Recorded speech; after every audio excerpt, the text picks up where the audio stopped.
Според договорот направен на почетокот на годинава, Stellantis треба да започне со производство на ветувачкиот концепт на електрично летало Moonlight, конструирано од стартап компанијата Archer. Со ова, покрај 14 автомобилски марки, под чадорот на групацијата влегува и аеронавтиката. Со цел да се забрза комерцијализацијата, забрзано се работи на изградбата на фабриката.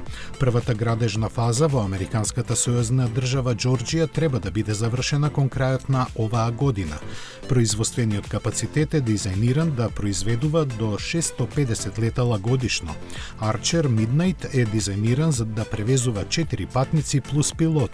Наменет е да обавува летови на кратки релации од околу 30 до 80 километри. Времето на полнење на батериите, како што е најавено, би требало да трае околу 10 минути. Ова е прв чекор кон замена на традиционалните хеликоптери и нивна примена во урбани средини.